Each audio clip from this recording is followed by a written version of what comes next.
Welcome to Addicted to Recovery, the brand new podcast bringing you the truth about addiction. Our aim is to raise awareness about recovery and change the way society views the addict. Whether you had one too many last night or you have multiple years of recovery, all are welcome here. This is Addicted to Recovery. My name's Christopher White. I'm joined by my dear friend, co-host and fellow recovering addict, Max Thomas. How are you today? Yeah, I'm good, mate. You? Good, mate. Really good to see you. Good to be back. Yeah, definitely. Yeah, mate. So today we are talking about sponsorship. Big one. Yeah, it's massive. It's really massive. When I first come around, I heard the word used a few times and sort of asked the question, what is a sponsor? And couldn't you tell the people, what is a sponsor, Max? Yeah, of course. My take on it is that it's one of the most integral parts of recovery. My experience around it is that, yeah, you can get clean, but staying clean without a sponsor is tough. Right? Yeah. It's once you take the drugs or whatever your poison is, whatever your addiction is out of the equation, then you're left to your own devices. Life becomes very bloody scary, what it did for me. Yeah, and I needed that sponsor early on to guide me through life, really. That's and I still use my sponsor today, nearly 5 years clean, with issues I have around life. But early on in recovery, the sponsorship role is to guide the newcomer through fundamentally the step work, to set up their program, which means potential prayers in the morning, a gratitude list potentially, going through some step 10 stuff. It's, for me, I was attracted to a certain person within the rooms of recovery, and I wanted what they had, that they were talking a good game. I saw they'd sorted their life out outside of the meetings. Yeah, not just talking a good game, but actioning it outside of the meetings. Actioning it, and that person who I chose there was regular meeting attendance. He'd been through the step work. I think he was taking a meeting at the time, and I just immediately I was attracted to him. I wanted to. It's one of those big moments for me. If he could do it, I could do it, and straight away I was right. He's my man. Is it someone you identified with on the way that they used, or was it completely different to the way you used? I think it's you hear different stories in recovery. You hear people who've got fantastic sponsors for multiple years, tens of years, and they use completely differently, completely different backgrounds. But my sponsor was pretty similar to me. I think that was one of the big things that attracted to me about him was, work was similar. Identification. His using was similar. His family setup was similar. What he'd been through was similar to mine. Yeah. So I was just immediately attracted to that person. Same with me. Yeah. I think that was really important in the beginning. I would say maybe after you've been clean a little while and you're going through things, that stuff might not be as important because we now know that addiction's addiction, right? Yeah. But for me in the beginning, I felt like I needed someone that could identify with me as much as I identified with them. Yeah. So I completely agree. My sponsor was very similar when I picked my sponsor. I came in thinking I knew everything, right? That was one of my massive downfalls. Yeah, I thought I had life on point. Do you know what I mean? And in reality, I knew nothing about nothing. And the sponsor for me was that person who could basically tell me what to do, how to tell me how to keep clean, but really tell me how. Simple stuff, Chris, like interact with my missus, interact with people at work. And what a switch from the person that you are at the end of your active using, who thinks you know everything, will not take advice from anyone, to become that person who's willing to put their hands up and say, show me. Yeah, we talked about gifted desperation on previous episodes, and I needed that anyway to actually have that moment of clarity and say, fucking hell, I actually don't know anything about life, and can you help me? Do you know what I mean? One of the last episodes we did was reaching out for help, and I think I needed that moment to then be that desperate and that clueless to actually say to someone, please help me. And that was one of the fundamental things for me. I thought it was quite tough asking. I don't know what your experience was around asking your sponsor to sponsor you, but it was... Yeah, for me... I did it over the phone. I was in treatment when I asked my sponsor to be my sponsor. Right. And we'd already had a bit of a dialogue outside. But I've heard a lot of people say that it was like, I was scared to come and ask. I've had people been scared to come and ask me. So I understand that's a part of it. I mean, I've spoke about it before on here. I just had this unbelievable, unjustified sort of confidence at times when I came in. So it wasn't an issue for me. But can be really daunting Yeah. for someone. You know what I mean? You're asking for someone to commit a lot of their time, and you want to get it right. Plus, fear of rejection. Yeah, that was a big one for me, the fear of him saying no. And in reality, it was just the easiest conversation I've ever had. It was like, I think I built it up over weeks and weeks and weeks. Like I said, this guy was taking a meeting down in Southend, and I was like edging nearer to him every meeting and having those long chats. And he knew what was coming. You was probably expecting him to ask you. Yeah, one of those. Yeah, I wish he'd done that. But when I asked him, he was like, "Yeah, of course." Because what you realise, and I realise it now, after being in recovery for years, that it's as much use to him as he is to me. Do you know what I mean? Exactly. And look, we're going to get onto that a little bit later. Yeah. But I couldn't get my head around that until I've been clean a little while and I've gone through the process. Yeah. And, but yeah, we'll get to that a little bit later. Well, we all come in very selfish, Chris, don't we? And being asked to be a sponsor is giving that time to someone freely who's really desperate is not in our nature, really. It doesn't come naturally to us. It's a big commitment. If you're all in and you're willing to do what is suggested, it's a big commitment. So hats off to anyone that says yes to be a sponsor and gives the time to their sponsees. So what's a sponsor to you then? So someone who's got a working knowledge of the 12 steps that is there to guide me through the program. At the end of the day, the program for me is the steps. Yeah. Yeah. The meetings, the interactions with addicts outside is more fellowship-based recovery. Personally, the steps are where it's at for me. When I came in, you already alluded to it so far, that I didn't know how to live. No. Those basic things that we all have as humans, I'd lost it. Yeah. And I needed someone to hold my hand and baby me through the process. They say it, you're like a baby when you come in. Yeah. I got 3 years clean. I feel like I'm 3 years old. Yeah. Obviously I'm not, Yeah. you know what I mean? Yeah, cool. But it was the basic stuff, the simple stuff. So I came in like a blank slate, clean page, and finally held my hands up and said, help me. Yeah. And my sponsor was brilliant in taking me through the steps. It was a little bit of a tricky situation because it was lockdown. Right. When I came out of treatment. So we couldn't have much face-to-face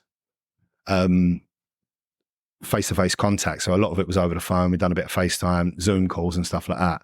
But it was tough, that. Really tough. Yeah. Really tough. If I'm honest, it sort of made it a little bit easier for me with the whole 90 and 90 thing because I could just do it all online. I didn't actually have to get out of the house. Yeah. But, it was a beautiful process. Beautiful process. He had quite a gentle sponsorship style. And I know that some people can be really hard on their sponsees. Yeah, right. How was your sponsorship style in the beginning? Yeah, it was quite. Yeah, it wasn't harsh. His way was, I'm here if you need me and use me as much as you need to. But he wasn't. I hear stories where some sponsors are harsh, and to be honest, some people come into recovery and they need the harsh sponsor. They need, give me a ring at 7 a.m. You must get your gratitude list before 8 o'clock. Yeah, some people need that. I didn't quite need that, but so he was. I think if I'd have asked him to be that way with me, he would have been that way. I just want to quickly say, like, what a beautiful thing it is in recovery I just think all people, even if you're not in recovery, if everyone had a sponsor, I think the world would be a lot happier place. Like, everyone? Yeah. Oh, there's no question. It's like there was a chap, we had a conversation earlier, and one of his friends' wives had committed suicide. She had some family stuff going on, and it was not saying it would help, but if she had had a sponsor, someone to reach out to and a talk program to work, it might have been a different situation, because a lot of people don't. They might have a few beers down the boozer and then open up about their struggles to John over a pint of Foster's or whatever, but in the morning it's forgotten about, and it's not that. I think and another main thing about the sponsor, which we never get judged, do we? Even if no, it's not. It's not that sort of relationship. It's you can offload your stuff onto the sponsor, and he or she will come back with suggestions, but it's never a judgment. It's never fucking hell. You did what? It's not. Yeah. Never had one of those Sorry, I conversations. can't be a sponsor anymore. You never get that. No, it's okay. How do we get through this? My suggestion would be this, and and let's get it right.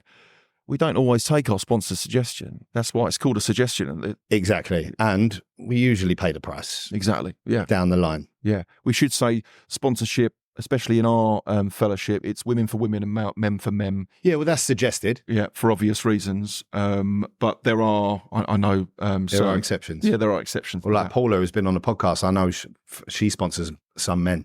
Yeah, which is you know what I mean. If it works, it works. But in the beginning, I think it's more of a safeguarding thing, right? Yes. It's like an unwritten rule. So going back to the sponsorship style, I think I just asked my sponsor what he does in it on a daily basis, and he said he did a gratitude list in the morning. I asked him about that. Why'd you do a gratitude list? And it was all about occasionally I can wake up and feel very fucking ungrateful, and I've got a lot of good stuff in my life, and it's just that. It's that basic stuff, a roof over my head, food in the fridge, you know what I mean, clean sheets, whatever it will be. It's to get you in that positive mindset. He did that on a daily basis, so I followed that suggestion. Yeah. Early on, it was regular meeting attendance, 90 meetings in 90 days, he suggested, and I did that. It was regular communication with him, meeting up once a week or phone calls every other day, whatever's needed for you. And later on, my program developed into daily prayer, daily meditation, and then when we started going through the steps, it was suggested to me again to do a daily step 10 inventory, which we did. I don't do it every day now, but I do it when needed. So his sponsorship style. The more I asked him, the more he suggested. But if I didn't ask him, he wouldn't suggest. Yeah, that's what it was. Yeah. Bit of give and take. Yeah, and I can agree with that. I'm a grown man, and I didn't need that. Some people do when they come in, like I said before, they need that real close, like babysitting, really. And look, that can become dangerous. Yeah, boundaries need to be in place. Yeah, in that relationship, sponsee. Like I've already mentioned, we're like babies, right? And we come in and we can put our sponsor on a pedestal. Yep. And we can get to the point where we're overusing our sponsor. And I know there's been times where it's like, I'll call my sponsor, he doesn't pick up the phone straight away. No. And I'm like, this is in the early days when I was still really raw. Yeah. And I'm like, what's going on? Yeah. I feel like my arm's been chopped off because I couldn't get in touch with someone who's got a normal life, runs his own business, has got his own problems. Yeah. And boundaries need to be in place, right? 100%. Definitely. But yeah, look, my sponsorship style with me was very similar to what you just said. If I asked, he'd be there. If I didn't ask, it generally tend to leave me alone. Yeah. I was in a bit of a unique situation. Well, not unique, but quite rare, where I was in a dry house in my early days when I was doing my first round of steps. And funny enough, the guy just called me a minute ago. There was a guy who was quite a bit ahead of me in clean time in the house I was living in, and he'd been through the steps. So I had a couple of people to lean on. Yeah. So I didn't have to call my sponsor with every question that I had. Yeah. I would run everything by him eventually. Yeah. But it was, what I would say is, it's really important that one person knows everything. Yeah. And that you're accountable to that person. You can't have secrets from your sponsor. No. And that comes down the line as you go through working the steps. I've had some people switch sponsors midway through the steps and carry on from where they were. I've had that situation and I'm like, no, we go back to the beginning because I need to know everything. Do you agree with that? Yeah, definitely. And my sponsor sent me a beautiful message, Chris, at the end of the year, this year, and talking about like you just mentioned, like the big stuff. Because I forget, do you know what I mean? I forget what I've been through. My sponsor knows everything about me, big stuff. Like today's a little bit different because when he first come in, I didn't have that friend little group that I do now. Where today I don't ring my sponsor with everything. I ring him for the big stuff. And you're included in that. My little friend community that I've got, 3 or 4 people in recovery, they take most of the action. They take where I've had a bad meeting at work or I've had an argument with missus, and I need to bounce my behaviours and actions. Yeah, more arbitrary stuff. Exactly. Day-to-day stuff. Yeah, but the big stuff my sponsor knows all about, and he sent me this beautiful text at the end of the year, and it just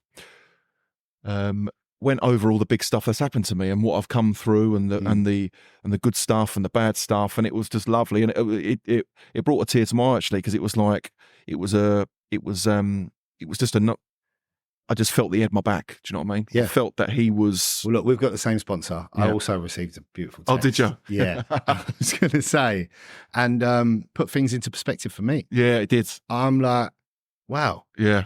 It was like homes rebuilt. Yeah. You know what I mean? Relationships. Refurb my house. Yeah. Yeah. It was just like, we've refabbed our lives, right? Yeah.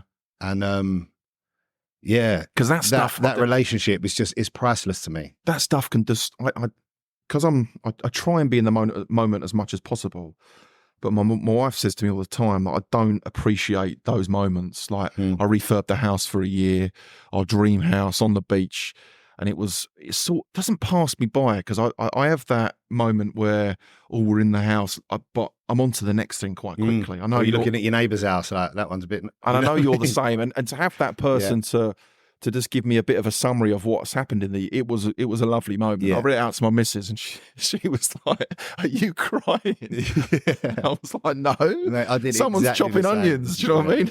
I did exactly the same. I'm like, listen to this. Beautiful. Yeah. No, but you don't get that anywhere else, do you? It's like, wow. It was a beautiful, because sometimes I think, am I speaking to my sponsor enough? And then to receive that, it was like, wow, yeah, we have got a wicked relationship. So it was nice, man. Yeah, we're lucky. We've got a good sponsor. Yeah. We've got a good sponsor. But there's plenty of people out there that are doing a great job with their sponsees. Yeah. Great job. Yeah, definitely. So tell me about some special moments that's happened with you and your sponsor, mate. Yeah, there was one early on, and it wasn't really a special moment, but it sort of kick-started my recovery. I share a lot in meetings. I think every meeting I go to, I try and share at. Yeah. Not everyone does that, and I get it. But for me, I only do 2 meetings a week now, just because of work commitments and family commitments. So the meetings I go to, I need to get the most out of. Yeah. And when I first come into recovery, I was sponsorless at the moment, but I was sponsorless, sorry, and I was at these meetings and I was just not engaged at all. Basically, I was sitting at the back, head down, wasn't doing any readings. Could only recognise people by their shoes. Do you know what I mean? That sort of meeting attendance. And my sponsor, my to-be sponsor, was taking that meeting. He was secretary of the meeting. And he came over to me at the end of the meeting. He went, "What you shared tonight was absolutely beautiful." Yeah. And I looked at him with a puzzled face, like, I ain't said a word. Do you know what I mean? Yeah. And then the penny dropped. He was taking the piss, and it was one of those. Open your mouth, mate. Yeah, open your mouth. And then from then on, I started to say, "My name's Max. I'm an addict." A little bit about my day or whatever it was, and now you can't shut me up in meetings. Yeah. And I truly believe that was a big moment for me in recovery. It was sort of like, move your fucking ego out of the way and get involved in the program. Get vulnerable. And it was a wicked moment. Obviously doing my step 4 and then reading out my step 4 and my step 5 was another magical moment for me. So step 4 and 5, we'll come on to the steps later in the podcast, but step 4 and 5 is an opportunity to basically write down all the shit that's happened to you in your past, all the people you've hurt, all the resentments you've got, all the fears, everything that's holding you back, basically, or was holding me back. And sexual inventory goes in there as well. And so you write it out in step 4, and then in step 5 you share it with your sponsor. And a lot of people get feared up around it, and I was one of those people. I procrastinated on step 4 for ages, but when I eventually did it, wowzers, it was one of the most beautiful moments of my life. Best thing I've ever done. Yeah, it was unbelievable. Took me a while to do it because there was a lot in there. But I say it in the meetings, for a long time I was walking around with this backpack full of fucking stuff that I'd done, do you know what I mean? And people that I'd hurt and resentments that I had. And the more using I did, the heavier this backpack got. And eventually I fell over, and basically it was just a moment where I took the backpack off and just got on with my life. Yeah, do you know what I mean? bag down. These step 4 and 5, draw a line in the sand and move forward. And then afterwards we burnt it, and we had a laugh and a joke on his balcony, and it was, I left his house that day just a lighter man. Do you know what I mean? It was a beautiful, beautiful, special moment, and one I'll never forget. And now I've got sponsees that I look after. I'm looking forward to those guys. A couple of them are on step 2 and 3, so they're getting close to it. But I'm looking forward to sharing those moments with my sponsees as well. Definitely. I think that's a great part of picking a sponsor that you can open up to. Yeah. Because there's going to be a 4 and a 5 and a 6 and a 7 when we're listing all our defects of character. So picking someone that you feel comfortable enough with to open up to is massive. For me. Yeah. Obviously, relationships develop. So it's not like, oh, that's the one. I know it's going to be him. This is another thing. You might pick a sponsor and they're not right for you. Yep. Or you're not right for them. Yep. I'll come on to that. Yeah. So the fact that happens a lot. It hasn't happened for me. I've had the same sponsor since I came in. Funny enough, I did have a previous sponsor from years back, but I was messing around. I weren't serious in recovery. Yeah. But this time around, one sponsor, and I can't see me getting another one because he's just such a great guy. Yeah. But exactly that. That stuff of getting really brutally honest, right? Yeah. And how I know I picked the right person is when I got onto that step 4 and I wrote down all the nitty gritty, my darkest secrets, the stuff I thought I was never going to tell anyone. He said to me when I was like, he could see me sort of getting stuck on one that I really didn't want to read out. And I read it out and he's like, let's stop there for a minute. He was like, I did the same thing. Yeah. I did that. Yeah. Same thing happened to me. Yeah. And I'm like, instantly put you at ease. I thought I was the only one. And he's like, no, literally. He's like, I done the same. He's like, what, is that it? I done this. You know what I mean? Just put me at ease. Yeah. By identifying with that behavior or that situation that I had so much shame and guilt around and was able to, just put me at ease in the situation. Yeah, because most of the things that I read out in my step 4, 5, I had like overthought in my head to the max, to the point where they are the size of mountains. And really, there was nothing really there important enough to cause me the harm it did. That's the conclusion we came to. Making mountains out of molehills. Exactly, man. Yeah. And what about yourself, stories-wise? Have you got any goodies? Look, one that comes to mind straight away is when we was doing my step 1. Like I said, it was lockdown. We was just coming out of lockdown. It was in between the first and the second lockdowns in 2020. And early 21. And I was in the dry house. I've written out my step 1. Yep. I went through the step working guide. Yeah, same. Yeah, so it's really detailed. Loads of questions in step 1. All about being powerless, right? I want to get into too many details about the steps because we're gonna touch on that in later episodes. But I got my step 1 written out, and we met in Shoebury-Ness. Yep. Right on the seafront, and it was like a raging storm that day. And we pulled out. He come and picked me up. We're sitting in his car because we couldn't go. There was no restaurants or anything open. We weren't really supposed to go to each other's houses, so we met up in the car. I had my little notebook that I'd written it all down in.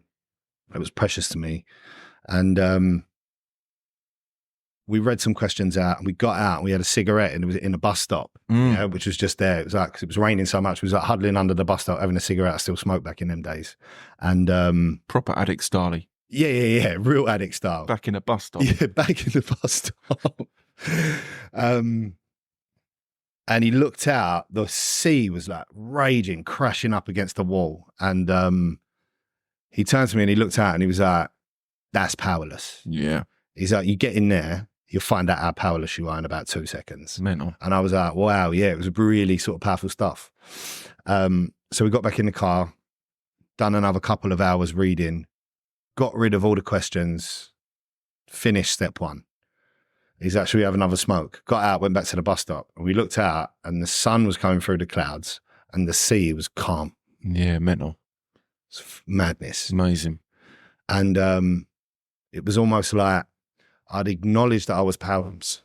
I'd gone through all the questions and it was like my first real spiritual experience. Yeah, I wouldn't say I'd had a spiritual awakening at that point because I was still really raw. I was only a month into recovery, maybe 6 weeks into recovery. Yeah, nice. But I really started feeling that there was something there. Yeah. And yeah, it's a beautiful moment. I'll never forget about it. I usually put that in when I'm doing a share, especially a step one share. Yeah, nice, man.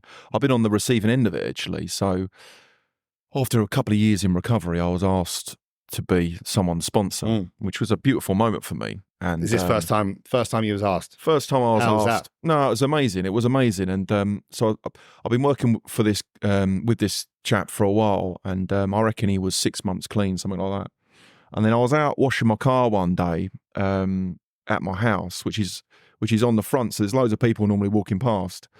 And I heard this chap say, Max, and I looked round, and it was my sponsee, and he was with his mum and dad. And yeah, it was pretty cool, actually, because I went over to say hello, and before I could say anything, his mum came over and she hugged me and she said, thank you.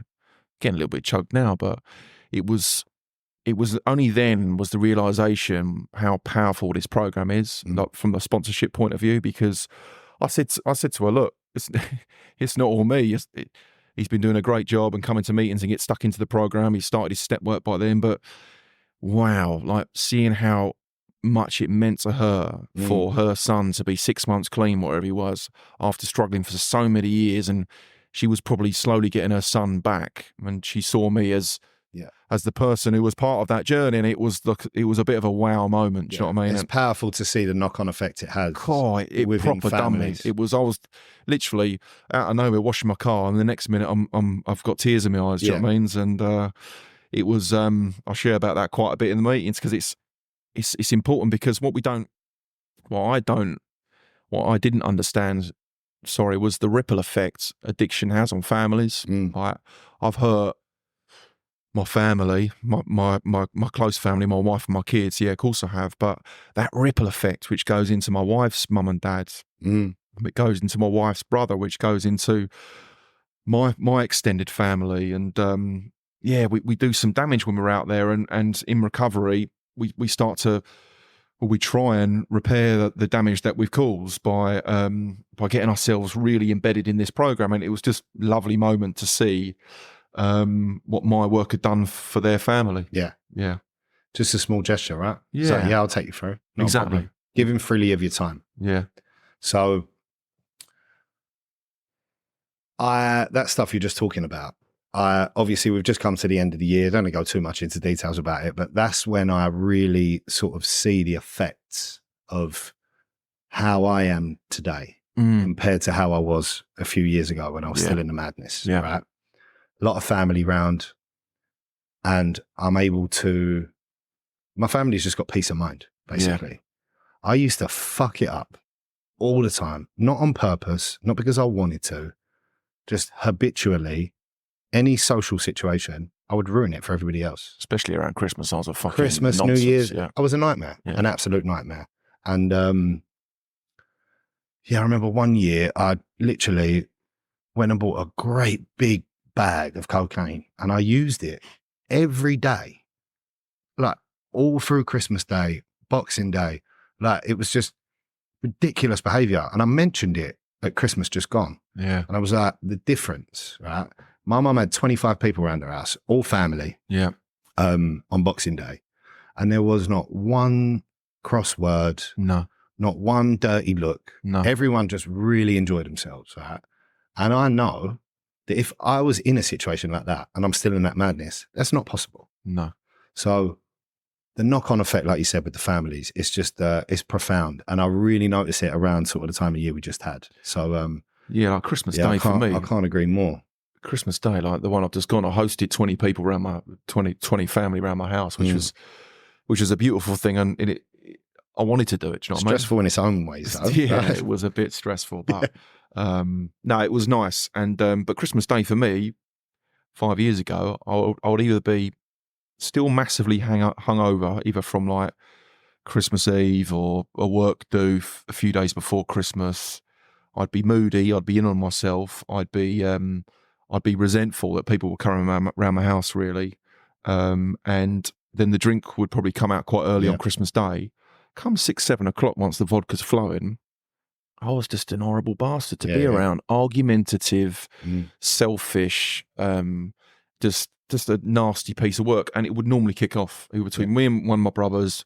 My old man might be involved, and for no reason. The only reason it would kick off is because of me. Yeah. It was because of me, and then I'd probably embarrass my wife, or do you know what I mean? And I wouldn't be in the moment. I wouldn't be playing with the kids and making Christmas about them. The Christmas would be solely about me. Do you know what I mean? And self-centered. what I didn't get, or what it's all that. Just and the contrast is, like my Christmas this year was fantastic. Yeah. It was just beautiful. I was in the moment. My family wrapped around me. No crosswords, like you said. Yeah. Everyone looking out for each other, and it was just.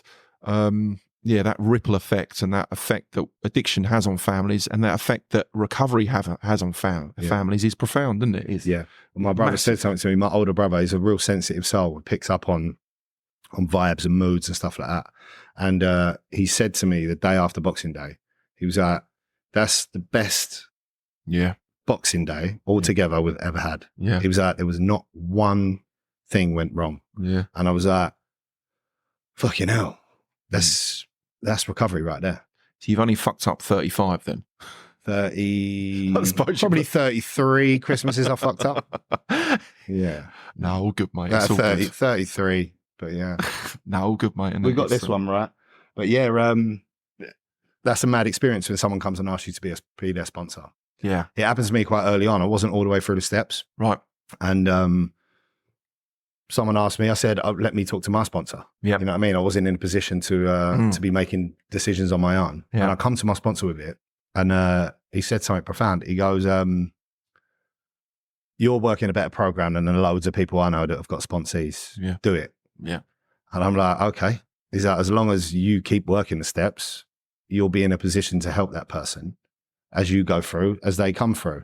Sadly, that person didn't stay clean, didn't manage to get them all the way through the steps. But people asked me to be their sponsor, and it happened quite regularly. You got quite a few now, haven't you? Yeah, I've got 7. Wow. Which I think is a lot. I'm at a position now where I'm not taking any more on. If someone asks me, I try and steer them in the right direction. Doesn't mean I'm not going to be a part of their recovery. I'll happily be a part of their support network. Yeah. But that is a lot in it. I'm too busy with family commitments, work commitments, my own recovery, plus my sponsees that I've already got. It's great though, mate. What I say to him is, I haven't got the time that you deserve. Yeah. And I'm not going to rob you of that relationship, which is so great. But I said to my sponsor, I'm like, why do people keep asking me? And he's like, because what you're sharing is attractive. Exactly. And I'm like, oh yeah, of course it is. Yeah. Because we're in the we've cycle come now, from that we? darkness into the light, and people want a bit of it. But yeah, I've got 7 sponsees. I've got 4. I've got 1 all the way through. Nice. Yeah. How was that? Unbelievable. And how was, so I've not got any sponsees that have done the 4 and 5 yet. So what was that like, being on the receiving end of that? I was underwhelmed. Oh no! I thought it was going to be some more juicy stuff in there. If I'm honest, mate. Yeah. But it was pretty tame. But in his head, that was juicy. It was massive for him. It was juicy. Yeah, it was massive for him. Yeah. And yeah, not taking anything away from what he'd done. He's been honest, and he's been really open and told me everything. But yeah, I was expecting some real. I was expecting some EastEnders stuff. Yeah. Yeah, I was, but it was great. It was great. Got him through the steps. He worked really hard at it. He got through it really quickly, actually. Nice. He was in a position to do that. He's a bricklayer, so he gets rained off quite a lot. So on them days, he was just like burying himself in the step work and cracking on with it. Mate. But he's got a young family, daughter, missus. You seen a big change in him? Huge change. Yeah. Huge change. Yeah, he's transformed. Yeah. He's transformed his body as well. Yeah, I know. He was really overweight and, you know what I mean, just a bad lifestyle. Yeah. And since getting clean, he's got over a year clean now, and he's incredible. He's got a bit of discipline in his life. Yeah. Structure, right? Yeah. The relationship I see with him and his family, similar sort of thing. I met his missus, and she's like, thank you so much for helping him. And I think that's about right for us to get onto that point now, right? Us being sponsors helps us. Yeah.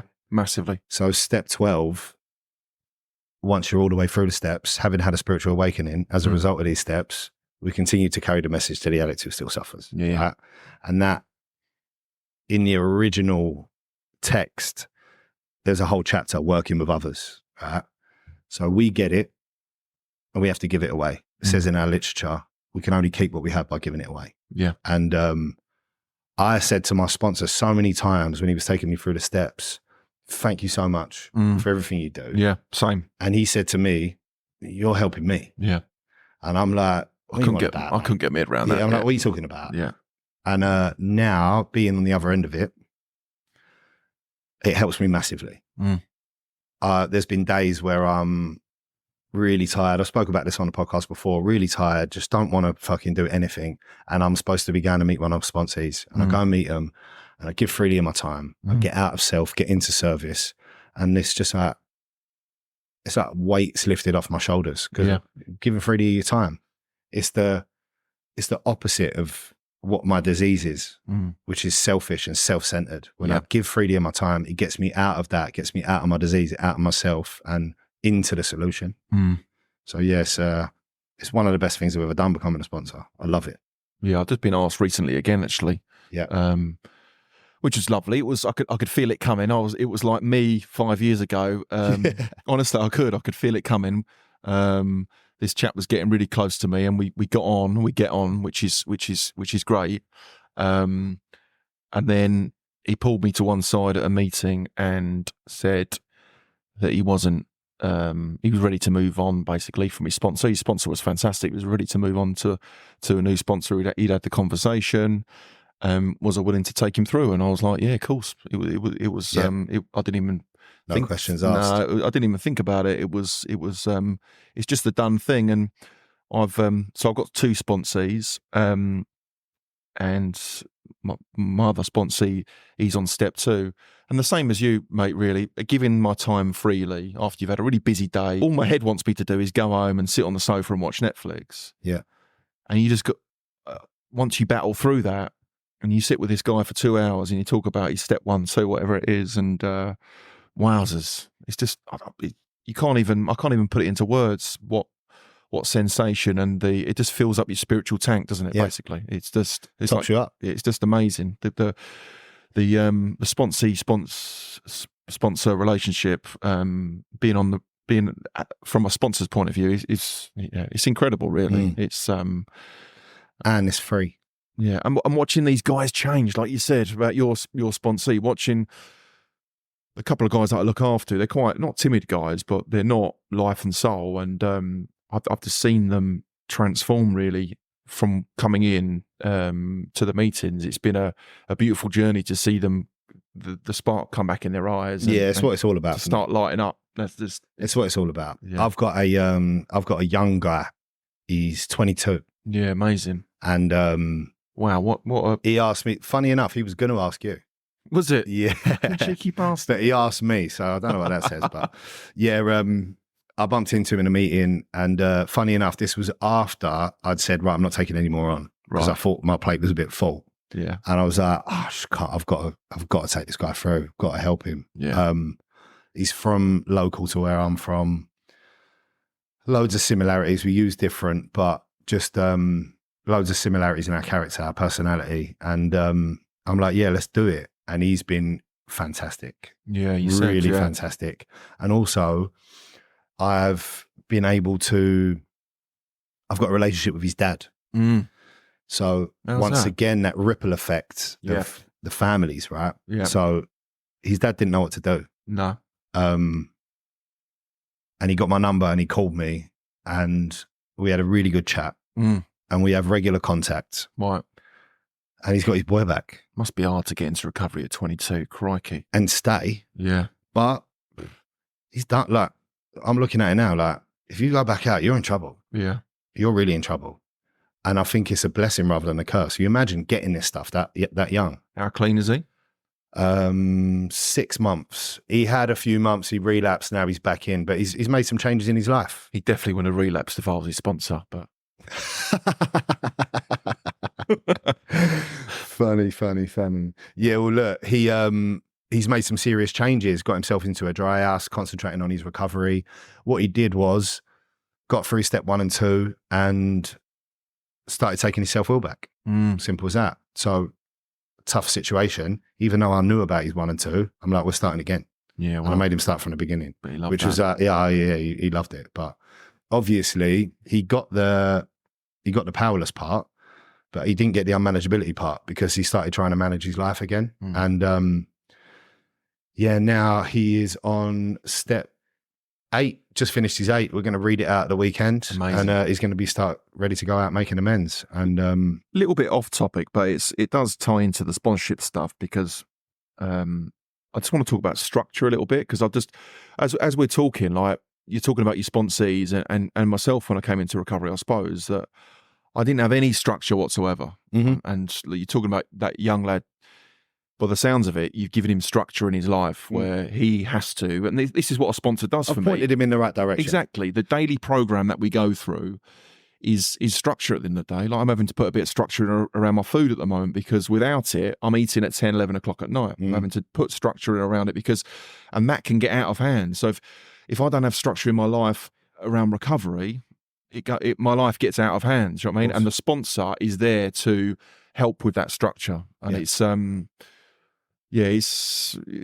think that goes. I hear a lot of people share in meetings, and the unmanageability in step 1, the opposite of unmanageability is structure, really. Do you know what I mean? Having that manageable life is so important to an addict because without it, whatever we do, be it eating, do you know what I mean, using, drinking, left to our own devices, it just will fuck it up. It's unmanageable. The whole thing's unmanageable. But luckily for us, we've got a program that we can work in all areas of our life. Yeah. Doesn't just have to be substance abuse. Exactly. Yeah. We can use it for everything. Yeah. And I'm in that position at the minute. I made a decision. I had a baby a few months ago. Beautiful little baby boy. Nice. Got 2 of them now. Fucking handful. But beautiful, right? I'm there. Yeah. I'm present. What a blessing. And saw some photos. I'm holding the baby and I'm like, oh, look at the belly on me. Right. And I'm like, right, do something about it. So it's been just over 3.5 months and I've been eating right. I've been training on a regular basis. How's the belly? Going down. The shoulders are coming out, the belly's going in. You know what I mean? There he is. So I can't do that if I'm in the madness, right? I can't have that structure, that commitment, that dedication to doing something. And it's all for me about delayed gratification. Yeah.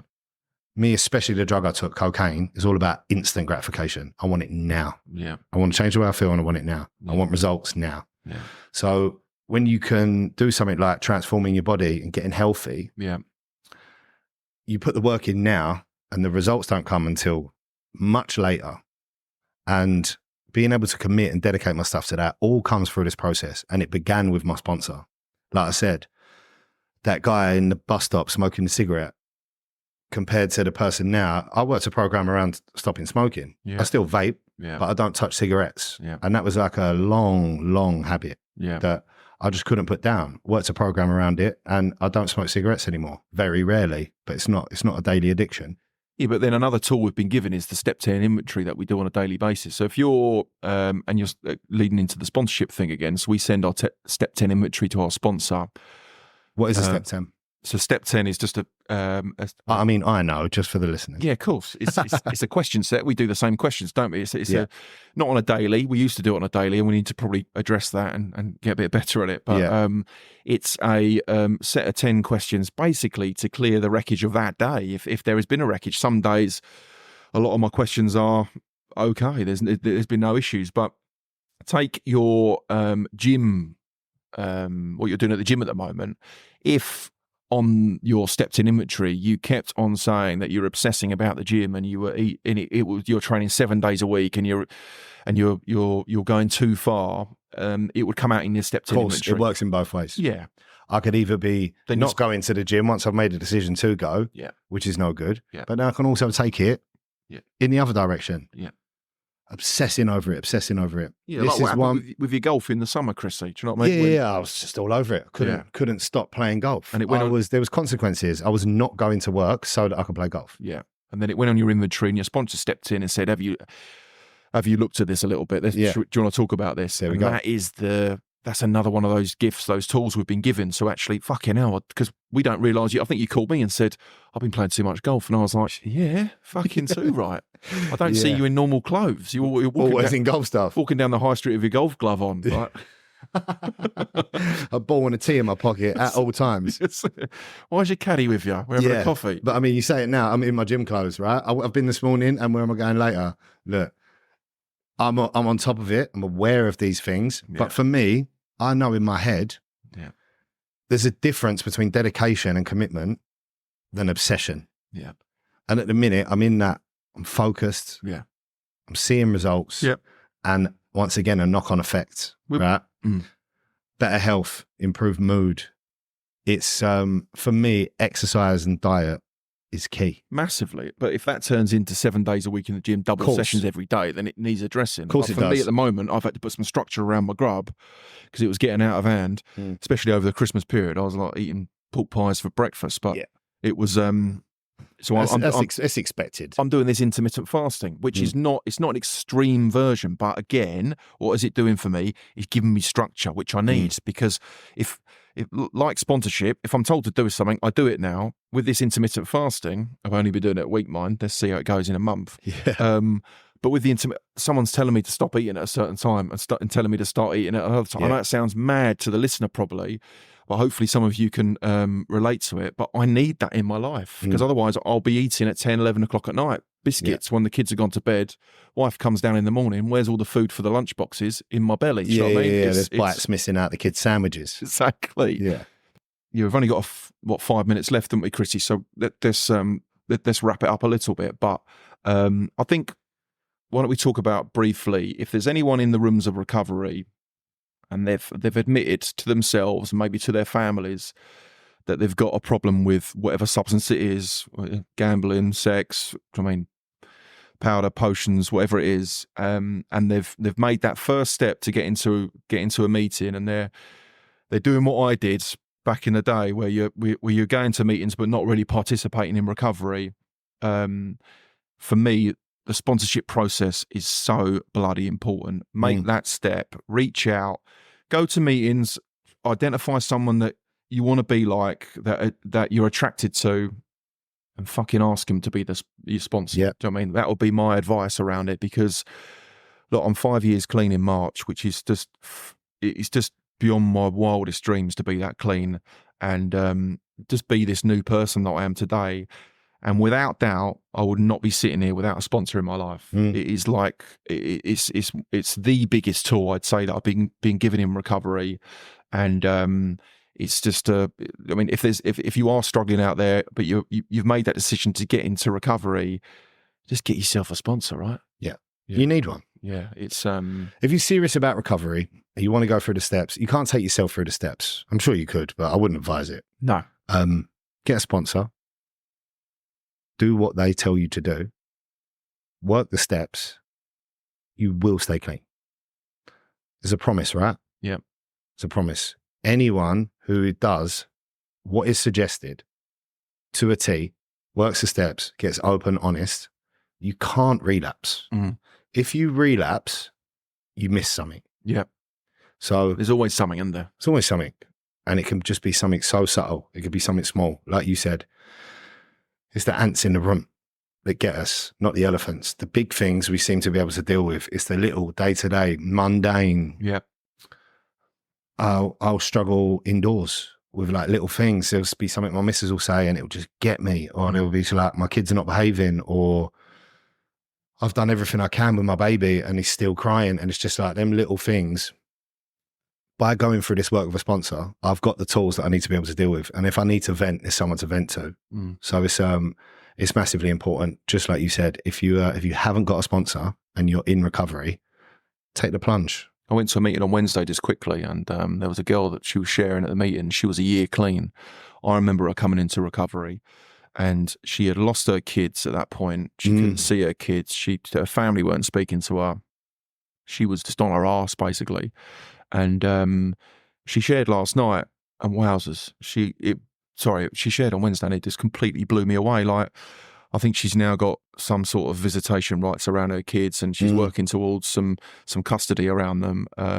But just her in her the way she was and the way she, like this girl didn't really share much in the meetings at the start, and she was up the front sharing to a room of people with about 40 people in it. Oh, she's on the main share. She's on the main share, and it was one of them that blew me away. And I shared back to her, and I say it every time. I say, I am not surprised you're sitting up there. I'm not surprised you're sitting up, because you're doing all the things that your sponsor has suggested to you. Do you know what I mean? She's working the steps, she's doing her gratitude, she's reaching out to the newcomer, regular meeting attendant. She's got a connection with a higher power of her understanding. She's right in the middle of the boat. She does loads of service. She's up at area. I see her up at area. Yeah. And it was just, one, it blew me away, but I wasn't surprised. I was not surprised. If you do what is suggested to you in this program, and I said to her, you've got I think she shared in her main share, she said, I've got a life beyond my wildest dreams. And that wasn't a Ferrari on the drive. That wasn't a 4-bedroom house. That wasn't, do you know what I mean, a private jet. It was, she spoke about capability and gratitude and peace of mind, strength, and all that. All those words were coming out of her mouth. And it was just, it was one of those shares that was like, I needed it. Do you know what I mean? It was just after the Christmas break, and I hadn't done as many meetings as I should have over the Christmas break. And, it was a beautiful thing to be right back in the middle of the boat, right? Yeah, mate. Yeah, mate. Brilliant. Well, look, guys, I hope that's cleared up any questions people might have about sponsorship. I'm sure you got many more. But yeah, it's been great to do another episode. Good to see you again, Max. And we'll be back next time. We're going to be delving into the steps a little bit. We're going to start talking about working steps 1, 2, and 3, and kicking off with this process of working the 12 steps. Nice, man. Looking forward to it. Peace. Bye.